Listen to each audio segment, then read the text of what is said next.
Absolutely. I've had a lot of moments of, what is it that we call it? Imposter syndrome over the course of the last 10 years. A lot of moments. And I've talked to other entrepreneurs who've had the same journey in the sense that like it's going well for a bit. And then you have a setback and you think, oh my God, why have I taken these people's money? What have I done? But now I've got to keep going. And how do I keep going? Because I don't believe in myself. And even now, like we really have traction at Sephora and things are going seemingly really well. I still have moments where I'm like, oh my God, can I do this? Are we going to keep going strong? And yes, lots of moments of self-doubt and imposter syndrome, for sure. This is JumpStart, where women-led early-stage beauty brands learn counterintuitive insights to accelerate their profitability from $1 million to $100 million without spending a fortune on ads, agencies, influencers, and mindless distribution. With your host, Rohit Banota, ex-P&G and founder of the Toronto-based Jump Accelerator. Together, we can create a more humane, conscious, and beautiful planet, a woman's world. Don't forget to subscribe and click the bell notifications.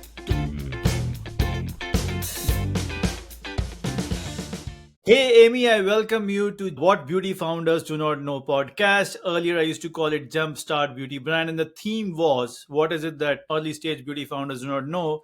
And then I decided, why not reduce the number of words just to what beauty founders do not know? And for all my viewers and listeners of this podcast, let me try my best to introduce Amy to you. Amy is an amazingly amateur astrologer with Gemini sign. She's forever curious. Around 30 years of experience in beauty, and I don't want anyone to do any maths now. She looks around 30, 33, 34. What I see is what I believe, right? She started her career with L'Oreal as a product manager, and then from there to Estee Lauder, then to Space NK, and eventually acquiring, and you can call it founding and COing Skinfix, which is the first of its kind clean and clinical skincare brand. She plays volleyball. She was the captain of the team at university. She also studied comparative religion at Princeton. Now, this is my thesis, and maybe she will validate or invalidate it. I think her desire for astrology was led by her interest to have a career in sports, which was triggered by a single question: can short people jump? And I think that's where she thought, let me go and check with astrology. I can also attest to the fact that short people can jump because I am a short club member too. And of course, I am jumping, right? That was a shameless plug for myself. Skinfix, like I said before, is a clean and clinical, first of its kind skincare brand, advanced by science, fueled by curiosity, and validated by dermatologists. The brand is doing phenomenally well at Sephora in Canada, US, and UK. Now over to you, Amy. I hope I did not miss anything. You've got the whole story, Rohit. Wow. I love it. You are jumping. Perfect. Shall we rock and roll with the questions? Let's rock and roll. Let's start with Amy's story. Your entire entrepreneurial journey, and one of the questions that I had in my mind was, if the perceived risk is very high, then people usually do not adventure. One of the stunts that I did as an entrepreneur, like before Jump, somebody hired me to launch a startup brand. He had told me, if you think too much about it, Rohit, you won't accept the offer. And that's what amazes me about you, because you knew a lot about how difficult it is to be an entrepreneur.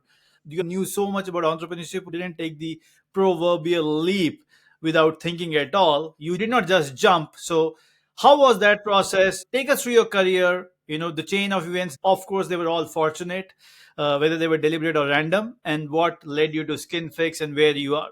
Your story. Yeah. So my first job at L'Oreal was totally out of sheer luck. I think I was hired because I was a religion major, and L'Oreal likes people that are a little quirky and think out of the box. And they thought that was really interesting. And so I started my career in beauty in New York and the UK, and then moved to Nova Scotia when I had my first baby 20 years ago. She's almost 20. I thought I had left beauty behind, and then fortuitously met this woman that had this incredible formula that I loved because it was full of clinical actives, and the family that had been making it had collected these letters for years and years. So I was really captivated by this idea. I think I had seen how hard Jo Malone worked. I worked for Jo Malone in London, and then worked for Nikki Kinnard at Space NK. And I had seen how hard it was and heard the stories of how arduous it was to be an entrepreneur. So I was really resistant when I first met the original founder of Skinfix.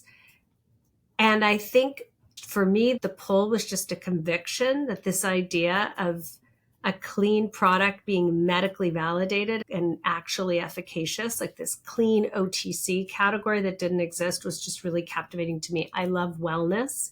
I'm very interested in functional medicine. So I was like, yes, a clean product can be as effective as a pharmaceutical. So I just couldn't stop thinking about it. And my original investor from Nova Scotia was a serial entrepreneur. So I think he did a lot of convincing too, because he just kept saying, if you can't stop thinking about the idea, it's a good idea.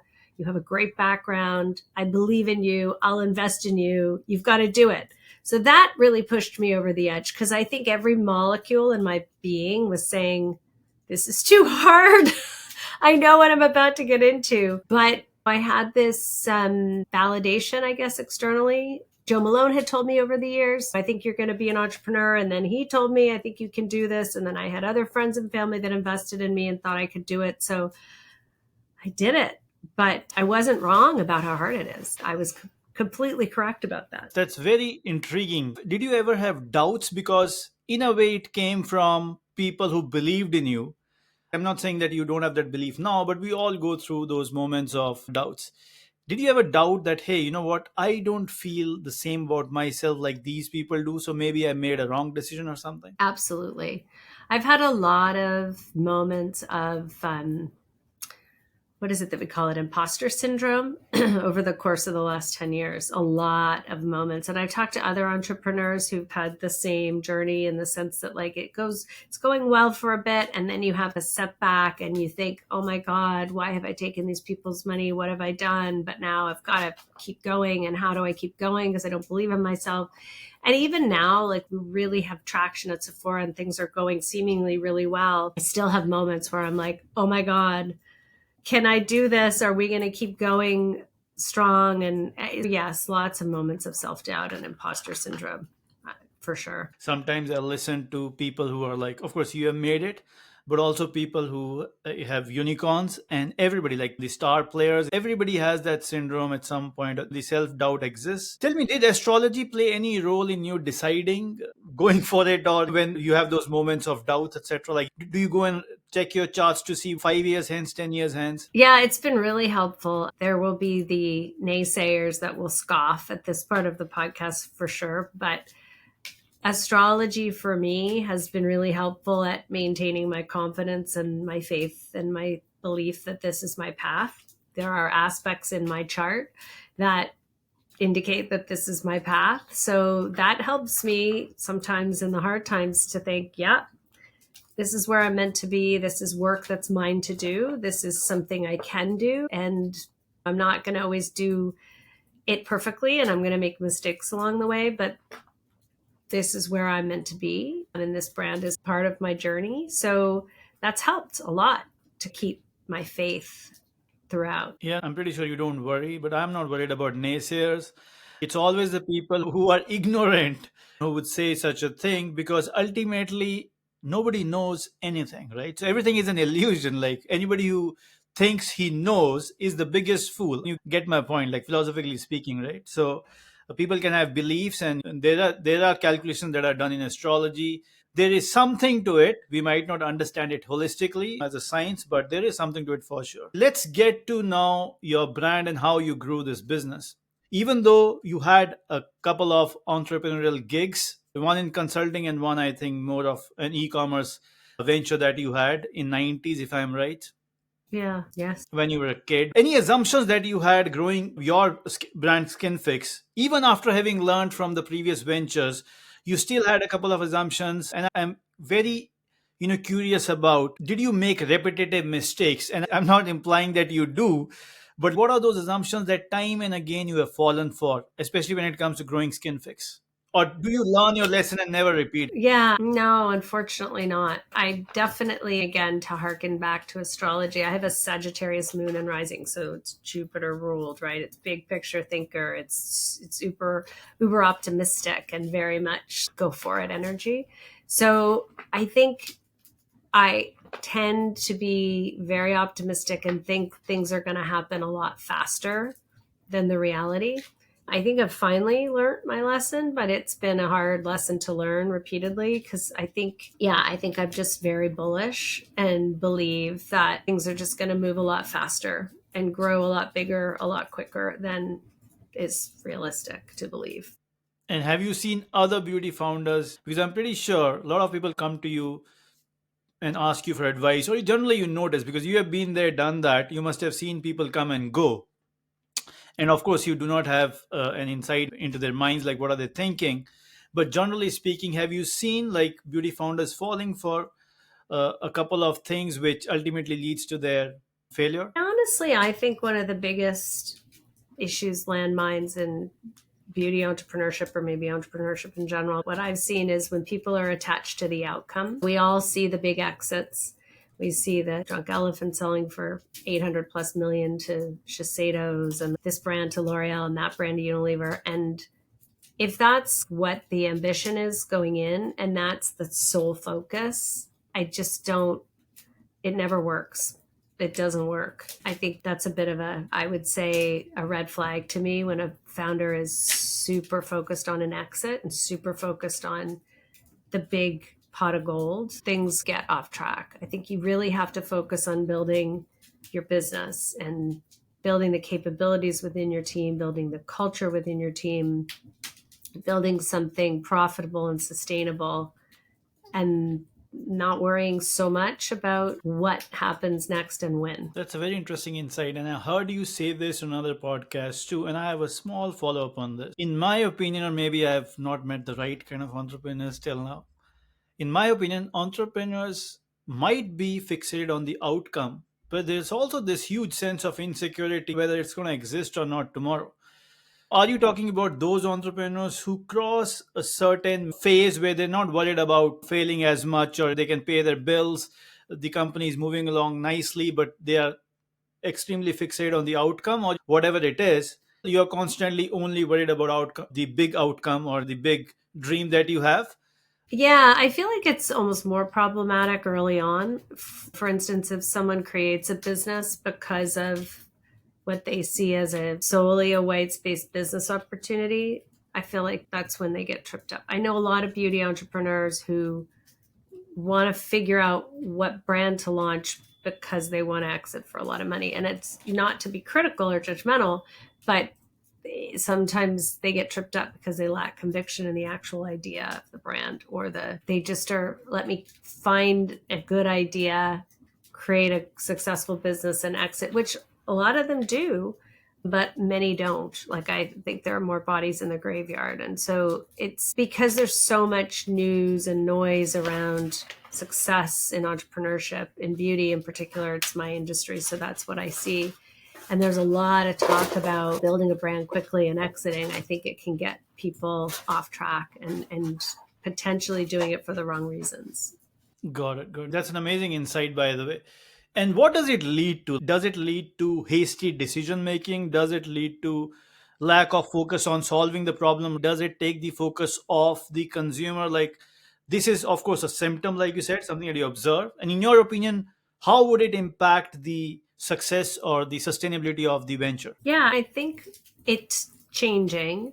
Right now, our industry is hyper focused on profitability, and more founders are really bootstrapping it and building a profitable business. But 10 years ago when I started, there was a lot of, similar to sort of the software industry, a lot of overinvesting and let's go fast, let's build quickly, let's build something huge and exit. So there was, in my perspective, overinvestment. And I think we missed some of the fundamentals. A lot of founders, I think now, are starting with a very different perspective. They want to be profitable out of the gate. They want to be self-sustaining. They don't want to necessarily take external investment until they decide they want it for a specific reason.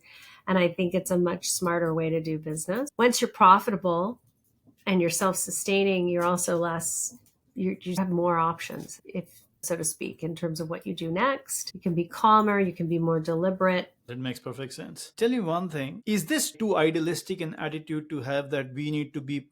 I'm somebody who would take a loudspeaker and speak about sustainability and profitability matters, unit economics matters, how you acquire your consumers, and if you can do so profitably now, rather than waiting for 3 years to turn profit, it matters. But is there also an element of idealism to it? Because a lot of brands that succeed with money, and eventually it's their marketing funnel that becomes profitable over a period of time. So, like sometimes when I speak to founders who have been in the trenches, let's say they are struggling, they tell me, Rohit, I love everything that you are saying, but it is very idealistic. Like money would make it easy for me because I know if I can get this many new consumers and I'll be able to get this much loyalty. Is it a way harder a path? Or you're saying, yes, it is harder, but this is what it takes to eventually succeed rather than fizzle out later on? Yeah, and I think this is an example of do as I say, not as I do, because this is not what I did. This is what I wish I did. But I think from my vantage point, and I could be wrong, but when I look at retailers like Sephora and Target, I think that they've really perfected or much vastly improved how they take indie brands to market and how they support them for success. So I do think in the last 5 years, it is easier to bootstrap a brand if you can get one of those retailers on board, specifically Sephora. I think they've really perfected the model. It's not to say there's a guarantee that if you launch with them, you will be successful, but I think you can do it so much more profitably with them. They're just incredible partners. And a lot of retailers, the larger brands get the lion's share of the buyer's attention. At Sephora, it's the reverse. The smaller you are, the more attention they give you in a lot of instances, and they support you. They pay you on time. There's no deductions off their invoices. Like you can build a very profitable business with them. And if they believe in you as a founder and what you stand for and how you'll be able to drive business potentially through your social media or whatever your special something is, and they plug you into their sort of formula, I think you can be, I've seen it in the last 4 years. There's brands that have literally gone from 0 to 50 plus million off an initial investment of a couple $100,000. I've seen it. It can happen. I don't know if it could have happened 10 years ago in the same way. I think that just everybody's gotten a lot smarter, but I think it's the way to go. For sure. If I were to start over, I would do it very differently. So yeah, I think it's not idealistic. I think it's realistic. And I also think too that profit, if we've just seen in the last 2 years how much more important profit is and how much more profit is expected. So focus on profit, and I don't think you can lose. Love it. You're preaching to the choir. My tagline is growth begins with profit. I wish I'd preached to myself 10 years ago, but here we are. Now we're great. We're really profitable. Everything's great. But there were a number of years of just overinvesting. Dumb. We all learn. And I learned this from Professor Ken Wong. He teaches marketing at Queen's. His formula, like he starts with marketing's biggest job is net income divided by assets. That's it. I've been influenced. I don't like to admit that too often. Perfect. So it did take time for skinfix to gain a bit of traction. By the way, I love everything that you're doing with the brand, and I'll come to those questions too. Oh, thank you. Thank you. Like it's very difficult to find somebody who's taking a clinical approach and science-based approach and be so consistent with everything. I love all the initiatives you have with derms, etc. But yeah, coming to how long did it take for you to gain traction with skinfix, and how could you have done it sooner? Or did you just answer that question when you were speaking about profit? I mean, we got a lot of traction out of the gate, which was exciting, but we were over investing to get that traction. So it wasn't really sustainable.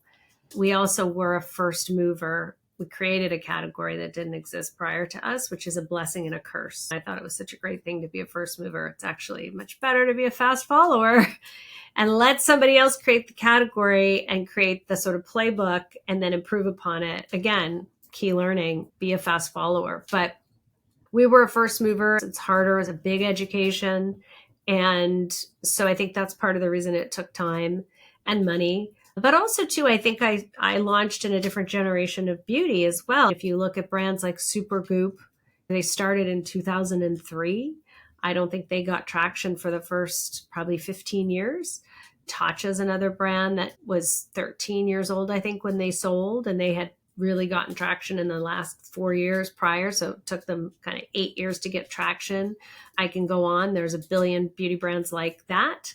So I don't think we're unusual in that. I think, and also we pivoted 5 years ago out of one channel into another. We went to Sephora in 2019. And I can honestly say that since we've been at Sephora, it's been just a really nice progressive incline. Had we just launched the brand into Sephora 5 years ago, it would have been a very different story. But yeah, I don't know if I answered your question, but I think because we were, again, creating a category, we didn't really know where it belonged in terms of channels. Within retailers, we didn't even know where it belonged. Do we go in the natural section? What used to be called natural is now clean. Or do we go in the derm recommended section? And how do we figure that out? The retailers didn't know either. They were like, we don't know either. But I also think that I truly believe, and this was one of your questions, that we are a forever brand. You had asked, will you be around in 100 years? I truly believe we will, because this is not a trendy brand. This is a brand truly built on skin health, skin science, work with the dermatology community, like a deep understanding of skin structure, and just a brand that's not, I don't think it's trendy. I think it's a forever brand. We have one of the highest repurchase rates of any brand at Sephora. So it's a very sticky brand. Once people try it, they love it and they repurchase it, which is a rarity in an environment like that where people are coming in to find what's new and what's hot. So I think we're a forever brand. And so the journey maybe also was a little longer because we had to figure out what those principles were that we stood for and really figure out what we were about and where to best tell our story. So I like to think we'll be around in 100 years. I'm pretty sure. And you look exactly the same. I'll be mummified. I'll be in a glass case in the office. No, scary thought. You never know, your consciousness might outlive you with Neuralink. Second was, where are you placed in Sephora now? I know every store is different, but like generally, what are your adjacencies and which category are you placed in? We are everywhere in Sephora now. It's a beautiful thing. It feels really good to walk in the store and see us on multiple different displays, but we are in the clinical skincare category, skincare that is scientifically backed, and you have to have a lot of clinical claims to be in clinical skin. And we are now on what they call a gondola or a 4-shelf unit, which is their second biggest unit. The next step would be 6 shelves on what they call the wall. So we're moving up. We just moved from an end cap to a 4-shelf. And then we're getting a lot of secondary placement from Sephora because of our momentum and our size and also our exclusivity with them. We've put on a lot of their promotional displays, which gives us a lot of visibility and also increased velocity. So it's amazing. It's a very valuable real estate in that store. How much of a say do you have in choosing the adjacencies? Of course, I know the sections that you're present in. The merchants are great. We talk to Sephora daily. We probably talk to our merchants 2 or 3 times a week. That's amazing. Their model is amazing. It's very high touch. So we do have a lot of conversations, especially because we're exclusive, about, hey, we want to be here. There's obviously a lot of doors and every door has a slightly different configuration. So it's not uniform across, and we also have a sales team in store. So I think we have 14 or 15 salespeople now. So they often will negotiate at the store level. Hey, could we be in this space or could you move us here? So they have a lot of leverage with their counterparts in Sephora stores who are really good to us. You have a lot of say over the adjacencies. There's a lot of good dialogue with the Sephora team. Love it. No matter what, like people talking to people can make a hell lot of difference across the globe on every issue. Right now we are sticking to beauty brand, but you get the point, right? These 14, 15 people are employed by you or they are like your brokers? Employed by us. Yeah, they're full-time in Canada and the US, and we'll soon hire someone in Australia. So they work in the stores and they train the Sephora beauty advisors and they run events and they stock displays and they just keep us moving, and they're critical. They're the most powerful force we have in the company in terms of driving growth is our sales team. And then secondly, our marketing team. Go Alexa. But really without the sales team, the marketing efforts wouldn't necessarily be fully maximized either because there's so much traffic coming into store, and then making sure those beauty advisors know us and love us and recommend us, and then running events is a huge part of our strategy too. So they're superheroes. Love it. So they are your in-store reps. So not salespeople who knock on doors, but like people who work inside the store. Exactly. Yeah. So if you have 14, 15, and if you're present in what? So Sephora has 700 stores in the US maybe, and about 80 in Canada, 2 in the UK, and I think 20 something in Australia. So whatever that adds up to, but less than 1,000. Their doors are highly productive. So if you compare a Sephora store to somebody else, I don't want to slag anyone off. They're really productive stores, like crazy productive. I agree. I go there once a week. It's bustling with activity, like as if something is happening, right? Yeah, so fun. Yeah, it's fun. It's entertainment. It's entertainment, absolutely. So one rep covers around about 40, 50 stores. Yeah. So there are uncovered doors that they don't ever get to. They might just communicate with on the phone, or that we just don't have covered yet because of the size of the country and our team. So they focus on what we call A and B doors, and then they'll have a few maybe C and Ds. But there are some stores that don't get visits yet until we have more people. Got it. And earlier you were also in Target, right? We launched in Target when we had just a handful of SKUs back in 15. And do you want to share what was the experience like? And because marketing there would have been quite different from Sephora, right? Yeah, this was scary to think back before really influencers existed, right? Instagram was just launching, TikTok didn't exist. So influencer marketing can be highly effective, and we didn't have access to that at the time. But also we did Facebook ads, we did paid media on social, but there wasn't really a lot of momentum on organic at the time. Target is an amazing retailer, and I think the closest proxy to Sephora in a mass context. And they are also very good at incubating indies. They hadn't quite got their model together when we launched there. I think now it was before they did Native, before they did Naturium, before they did a lot of these other brands that now they've really figured out the model. We were just prior to that. They were figuring it out. They really wanted indies. They wanted to help them succeed. They had done it in food and they wanted to do it in beauty, but they were still working it out. So we were successful there, but it required a pretty sizable investment from us. And then when we were exiting, they said, we really believe in this brand and this concept. We'd love to do Skinfix 2.0. We feel like we leaned out too early and we didn't give you you need extra support when you're an indie, right? You need more assets. You need more things for free, frankly. You need more visibility in store because you're an indie. But we, at that point, had decided to go to Sephora where we could really get that level of support. But if we had gone to Sephora when we went to Target with 5 eczema SKUs, Sephora would not have taken us at that stage. So mass was really where the consumer was looking for that kind of product. So it was the right move at the time, but it was just a heavy lift. It was a really heavy lift to try to educate that we were clean, that we were clinical, why were we 2 and 3 times more expensive than CeraVe and Cetaphil and Aveeno? There's no way to communicate that at mass, at point of sale. There's no beauty advisors. There's not merchandising fixtures. So we were having to do that all through external mediums, which were expensive back then. Again, there weren't influencers. I think today would be a very different story launching at Target. A very different story. I think it would go a lot faster. And again, the ground is fertile now for brands like ours in a place like Target. But back then we were just really pioneering with them. That's very insightful for me and the entire audience. Very rarely, maybe 1 out of 100, a brand that is pulling out would be told that we want you back here, right? That doesn't usually happen, which tells they knew that it was a lot of stuff that they were lacking. They were not geared up to support brands like yours, but they knew the potential that your brand has. So I'm pretty sure, maybe not now, in the future, if you want, even though I'm pretty sure Sephora will do the job for you. Yeah, they'll do the job and then I'm done. I'm done. Tell me one thing, Amy, I'm very curious. There are some loose ends when it comes to in-store marketing. It works, of course. Shopper marketing works.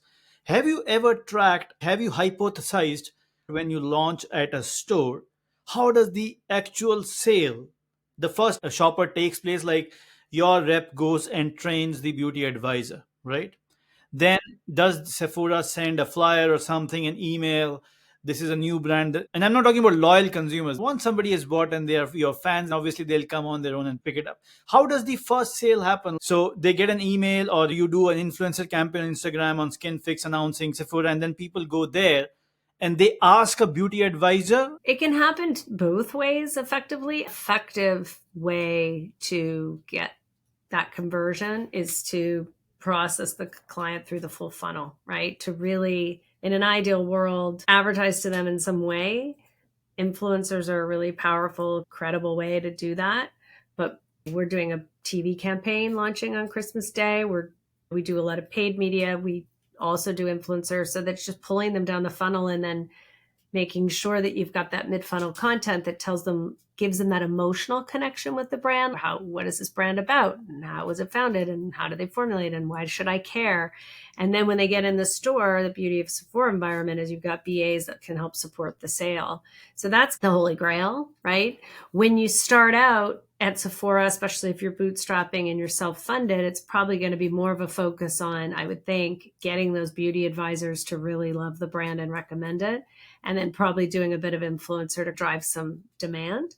In many cases, the founders themselves are influencers. One of our investors' portfolio companies is a brand called Patrick Ta. He is an incredible makeup artist that has celebrity clients, and he's got an incredible story that's got such an emotional resonance, and he's killing it. The brand is just exploding.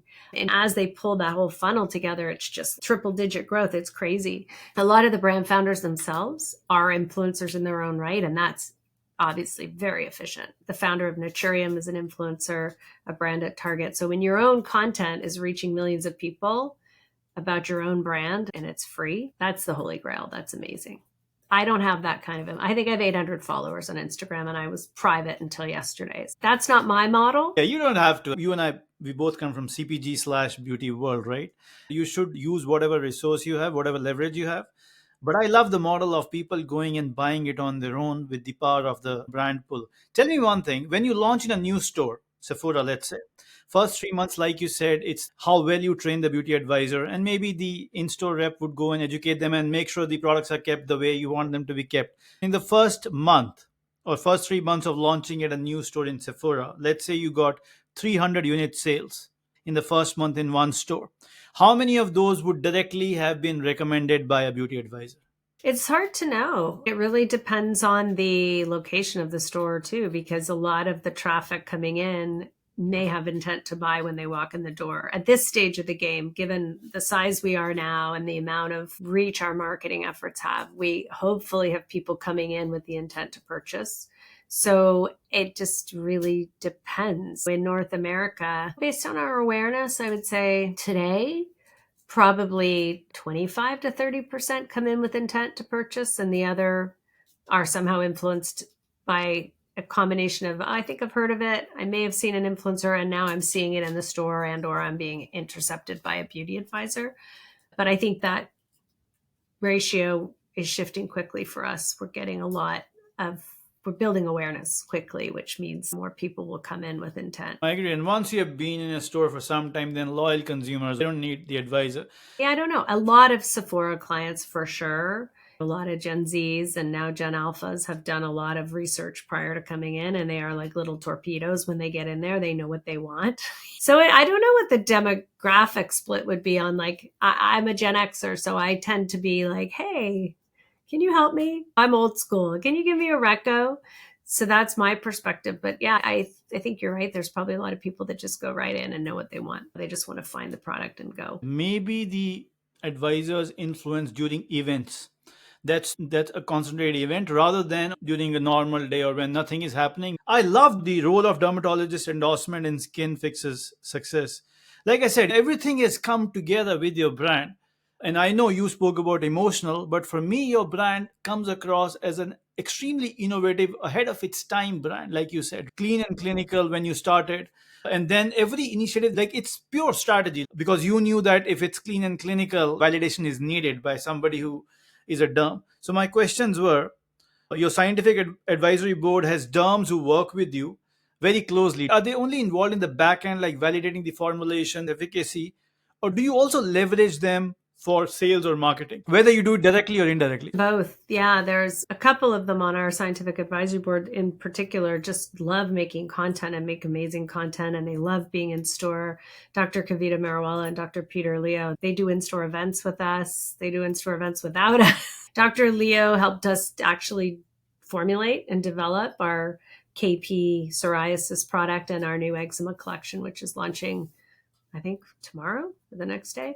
It depends on what their interests are. So on the scientific advisory board, there's 2 that are really interested in doing more of the front facing, and then 2 that are more interested in kind of the back office. And then our derm resident crew, there are 75 dermatological residents. So they're all in their late 20s, early 30s for the most part. They are really interested in getting more involved in the marketing and the endorsing and the sort of posting. So that's been awesome. That's been really powerful for us as well. Love it. And you don't have to divulge any information to my next question.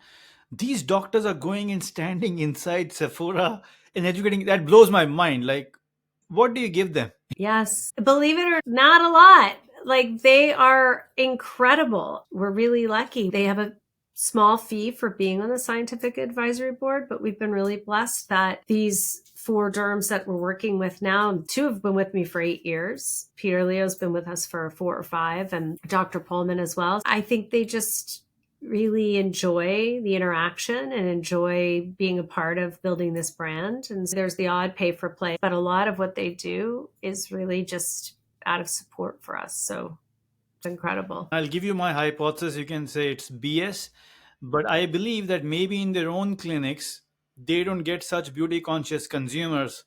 And for them, it's a big learning if they are standing and getting down to the level of consumer. And I shouldn't say down, it sounds condescending, but getting to that beauty consumer one-on-one is maybe a kind of research, slightly long-term thinking, but I don't think they might have this access on their own. Do you think so? That's possible, yeah. They're super smart. They're really smart, interesting, engaged human beings who love to learn and love to engage with other humans. That's what makes them great doctors too. We've almost covered everything in the main section. What is the definition or framework for skinfix clean? Like, because you're a scientific brand, right? And of course, you might have your own framework on defining clean, even though I don't see you branding it. Like Credo Clean, like Sephora 50. We do, yeah. I'm a big believer in clean. And it's interesting because the derms aren't always, frankly. I think there are a lot of derms that think it's total BS and that there's no defined FDA, Health Canada approved rubric for what it means. And some of them just don't agree with some of the ingredients that we avoid. But my philosophy is when in doubt, leave it out. And if I can formulate something fantastic and efficacious without a paraben or X ingredient, I'm going to do it. So clean is really for me personally, not so much for the derms. They care less about clean, although they do see increasingly their patient population coming in and requesting clean. So they're very happy that they can say it's clean, whether they believe in it or not. Has had a rubric in place, which they've upped the ante quite a bit this year. In fact, I've heard that there are some brands that won't actually meet their clean standards anymore because they've really taken them up quite substantially, up a notch. And you'll see next year, there'll be a big push. So we are part of their program, their new program, which includes sustainability targets as well as formulation targets that are pretty onerous to meet. And because we were pretty strict in our formulation from the get-go, we didn't have an issue with the formula specs. And we were also way ahead of the curve on sustainability and using PCR plastics and looking at fully recyclable components, et cetera. So we didn't have a hard time meeting their sustainability requirements either. But I'm a big believer in clean. And while there isn't at this moment one definitive rubric, I think there will be at some point. And my personal opinion is when in doubt, leave it out. So let's all just keep moving towards, if there's a controversial ingredient or there's a question mark around an ingredient, then let's take it out. And you have to be nimble. And this is where the big companies struggle because the list changes year by year and Sephora is getting stricter and big companies don't reformulate hero products where indies can. We can and we do. That's going to be a challenge as we get bigger, I'm sure. But for right now, I'm a huge advocate for clean and I think it is important. I have to say, you took my phrase. I thought I'll impress you by saying your clean framework is when in doubt, don't do it. And you had a better one. You had a better rhyming phrase. I think I stole that from Drunk Elephant, one of our competitors, but I think it's a good philosophy to give Tiffany Masterson, the founder of Drunk, her due. That was her line. And I totally agree with that. And I'm a huge proponent of that. I agree with it because science, just a lot of times they're just observations. Like people might not do a controlled experiment. And even if they do a controlled experiment, There are still variables that they might not account for, right? That's why the theories and the papers evolve. That's why the whole scientific, the journals exist. If you have a doubt, it's better to follow a process of elimination. So I love that. I think you have a framework. You are a perfectionist that way, no? Yeah, a little bit, sometimes to my detriment. Formulas are the process for us is very onerous. A lot of brands do take formulas from contract manufacturers off the shelf and launch them and or tweak them. And we don't. We start from scratch and we build the formula thinking about every single ingredient and how it's contributing to whatever it is we're trying to treat. And I drive my poor PD team crazy because it's a very difficult process. I think we're on iteration 22 of a new formula. We're not there yet. So it takes longer. We're looking for a very specific thing and we're perfectionists. I'll share a proxy for great formulation with you. I must have spoken to around 1,000 founders, but at least 500 I have had this conversation about formulation.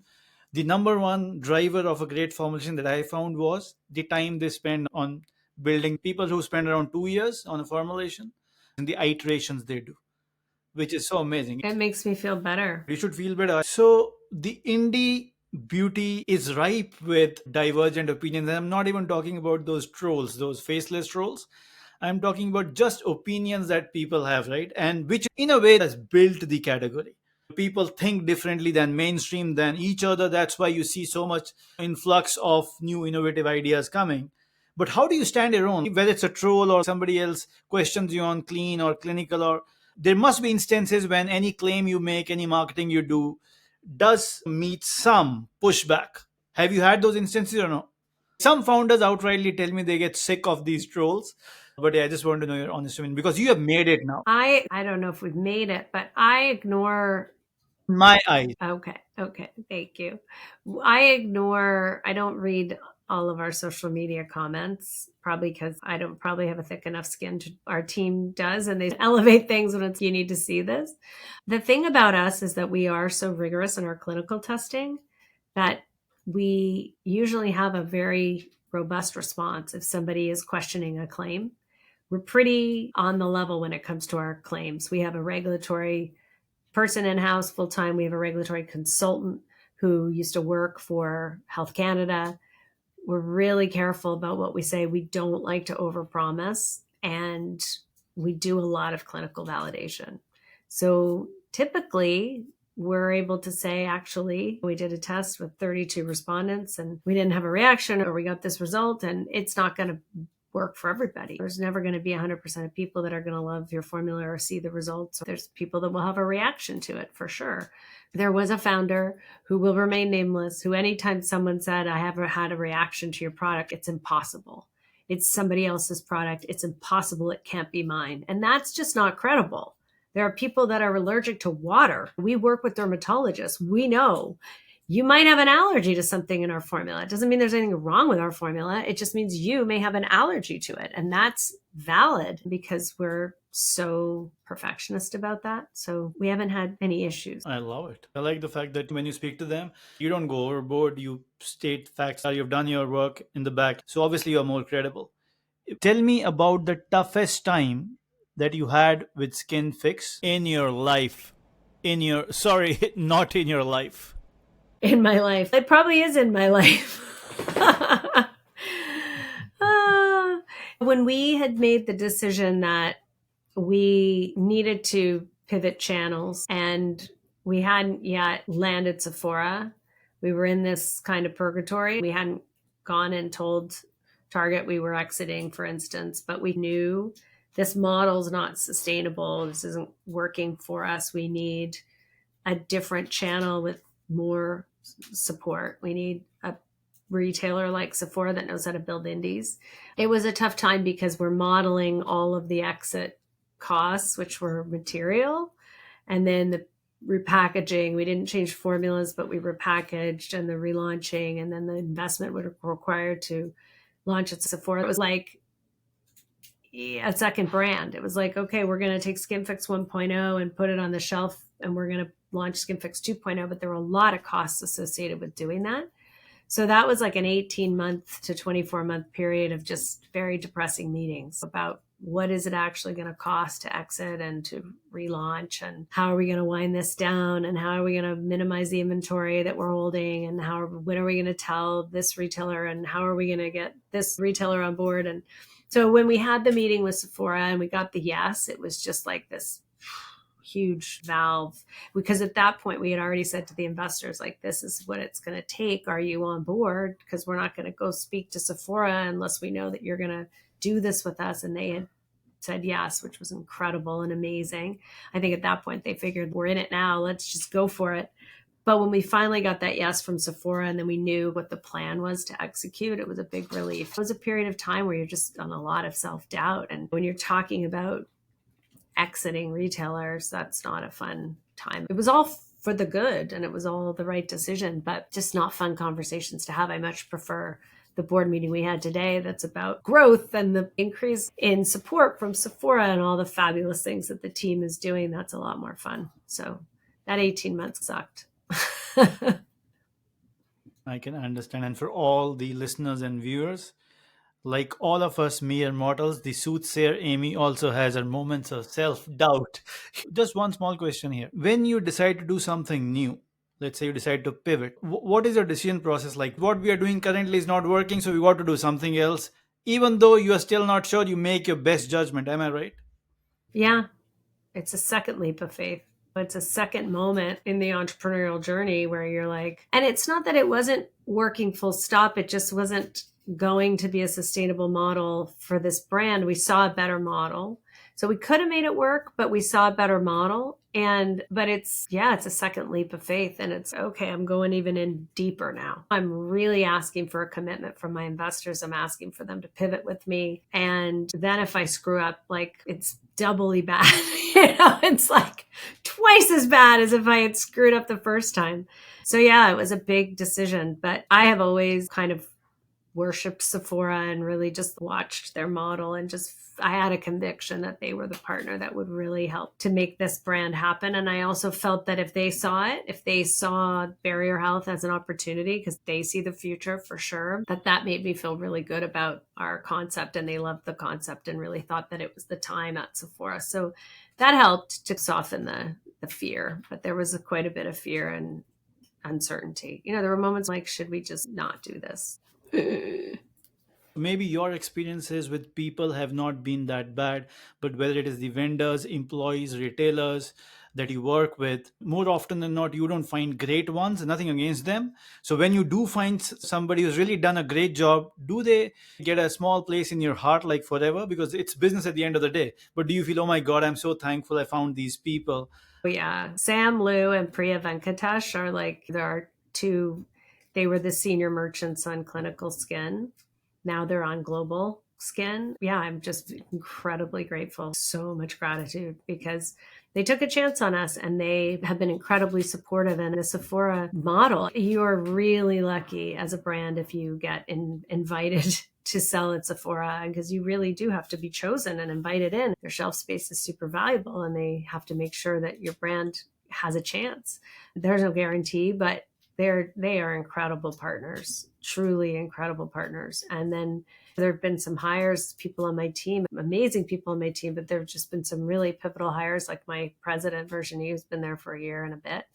It's just been a game changer, just a total game changer. She knows how to do this. She's done it before. She's just opening my eyes to a lot of things and helping simplify, focus what we work on, simplify.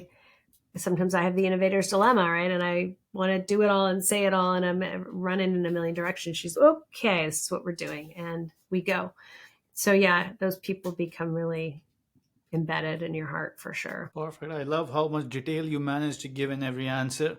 Moving on to speed round. By the way, I have to say, Sephora, like, I've spoken to the leadership team at L'Oreal a few times, and they have hell a lot of respect for Sephora, the way Sephora has grown. I think they understood beauty as a category way better than any other retailer. And of course, they're a beauty retailer, so that was the job. But they do it really well. And it's amazing that nobody's copied their model, like their actual model of how they work with brands. It's amazing that nobody's managed to figure it out like they have. And Sephora's founder was not a woman, right? No, it was a man. I forget his name. In France in, I think, 1971. Like, it was a long time ago. they're starting to tell his story again, which is really cool. The best chefs, the best makeup artists, for some reason, men, I don't know. I know. Speed round, Amy. Just for fun. If you want to use an expletive, feel free, because when I post these on the platforms, I write not for kids. So don't worry. Like, you need not be politically correct, which is my least favorite way of doing things. And I like to brag and say people will come and troll me. Nobody does. And that tells me I have not arrived yet, right? I'm waiting for that troll. You need to push the envelope a little bit more, I think, right? Yeah. Absolutely. Maybe we can have a scotch and cigar next time we do a podcast, right? Perfect. What's fake in the early stage beauty market? Early stage, not mainstream. Mainstream, it's too obvious. Overnight success. It takes 10 years. I heard you quoting Craig Dubitsky, right? It took me 10. It's taking me 10 years, but there are some wonder kids and of late. But for the most part, overnight success is not a real concept, in my opinion. It's not as glam as it seems. It would be really glamorous if you could achieve it. I just don't think it's that achievable for everybody. What if second time round? Do you think you'll achieve it faster second time round? Oh, yeah. Oh, yeah. If I was investing, I would invest in someone that's done it once successfully, because they're going to cut miles off of the race. Your favorite movie line? Quote, anything that you like saying again and again. I love the quote. I think it was Maya Angelou, which is maybe a bit depressing, but when someone shows you who they are, believe them the first time.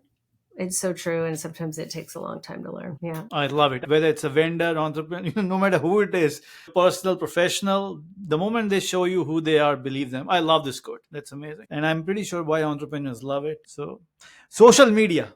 What do you think of social media? Anxiety inducing. It's super powerful. It's a crazy powerful marketing tool that has changed the game in my industry completely. I was on it just yesterday because I thought, oh, I should really look at what some of these founders are doing. And it just gives me like this sense of not enoughness, right? It just makes me feel like, oh, I could never do it like that. I could never do it as well. Or look what they're doing. And oh my God. And I just, for me, JOMO, right? The joy of missing out. I'm better off the platform for me personally. I dip in to look at specific products or specific launches, but I can't spend too much time on it because it derails me. That's just me. I agree with you. I have to be on it, but yeah, I don't like it much.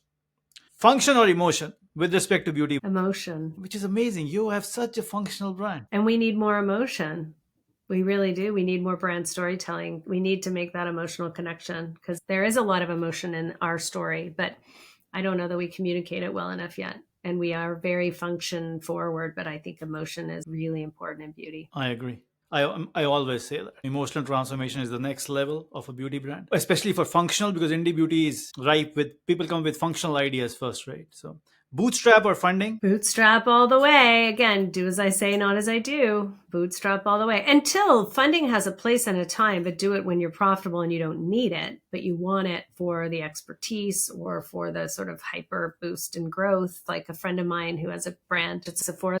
She didn't need funding, but she took it because she's with Unilever Ventures now in True Beauty, and she wanted their expertise and their help in hiring a president and their help in figuring out a sales force. And that's why she took the investment. She didn't need the money, and that's the best place to be. I never understood when my dad, he was an English prof, he used to tell me there was an army general he would drink, and he would go to the new lieutenants and tell them it's bad for health, don't drink. But he would have a glass in his hand. So one of the cadets was like, sir, but you are drinking. And he was like, do what I say, don't do what I do. When my dad told me this, I told him it's a very bad way of teaching someone. But I think I realized that it's experience, right? It's wisdom of experience and making a lot of mistakes, right? It's saying like, I've learned that this isn't a good thing to do. I should know. Telling you to avoid my mistakes. I think that there is some level of insight which is not that easy for someone else to grasp straight away. Standardization of clean beauty. Do you think clean beauty should get standardized? Yeah, I think it should get standardized, but I also think it will continue to evolve. I don't think it'll be stagnant. So you think it will come from the market players, I shouldn't say stakeholders only, marketplace, or should it come from outside of the marketplace? It's a really good point you make. I think to have more credibility and gravitas, it should eventually probably come from some sort of a third-party institution, whether that's the FDA, Health Canada, probably not in our lifetime, but it just moves so slowly. But yeah, I think it would be best if it came from a different source. But right now, it's the retailers who are really leading. Target's done a great job at it. Credo, Sephora, Ulta. I think it's the stakeholders that are at least creating a rubric, and they're raising their standards, and they're pretty rigorous, which is great. I agree. Hats off to them. We have to give it to them. Style or substance? Substance. I think it's that combination of emotion and substance, right? It's a perfect balance. Entrepreneurship in one word. What do you think entrepreneurship is? A blessing, a privilege. Like I was at a school and there were students, they asked me, somebody said, I really want to launch a brand, etc., like a business or startup. Give me an advice in 3 words. And I said, don't do it. If you just want to do it, unless and until you feel it's your calling. 100%. I agree with you. I would say to most people, don't do it also. But I think if you do it and you do have the conviction, it can be, some people just aren't cut out to work for somebody else also. Some people do it out of necessity. There isn't another option. They have to create something. They have to start something. Some people do it with the conviction in the idea. But I do think that we're really blessed to have the opportunity to do it, right? To have the option to do it, to live in a part of the world where we can do it if we want. And obviously it's not that easy. You've got to have a lot of things at play, and a lot of hard work. But I'm grateful to have had the opportunity to definitely have had investors who've supported me when at times they probably shouldn't have, to be totally transparent, and to have had the ability to get the brand to this place. I'm really lucky. You're very humble, I have to say. And it was such an honor. Like all the answers that you gave, I think came from a deep understanding of the stuff that I was asking you. You don't need me to validate that. You have been there and done that, but truly insightful. Loved every answer and your willingness to share stuff in such great detail, because I'm sure this will help entrepreneurs who have not yet made it or are wondering, how do I go about succeeding with my beauty brand? Amazingly fabulous, Amy. Such great insights. I was truly honored. I think a lot of stuff will go into my playbook. What message you want to give from Skinfix? Any new launches? Anything that you want to share? We have a very exciting patented complex that is going to be rolled out in a big way in 2024, which is really exciting. So we've spent 10 years studying skin barrier health and studying ingredients and doing tons of clinical trials to determine what really could change the structure and function of the skin and give you healthier skin. And we're rolling out our new patented complex starting in Jan. So we're pretty excited. I love it. That's so on brand. Everything you do is just so amazing. And I can tell if you're going to launch a patented complex with the base that you already have, Skinfix is going to fix skin of maybe millions of more consumers. I wish you all the very best. It was truly an honor. Pleasure to have you on this episode. I truly appreciate your willingness, the time you spent, and the detail that you lent to help out other beauty founders. Thank you so much, Amy. Your questions were awesome. And I think what you're doing is really super in helping other founders. And just, I think we're aligned in our thinking. I wish I had met you 10 years ago when I started. You might have directed me differently and it might have gone faster. Thank you, Rohit. And we'll speak soon. You have a wonderful evening. Thank you for listening. Don't forget to subscribe to this JumpStart podcast for amazing guests and insights on growing your beauty brand. Visit jumpaccelerator.com and take the quiz today to find out how ready you are to make that jump to more than $20 million. While you're there, don't forget to apply for your free 40-day trial. Till the next episode.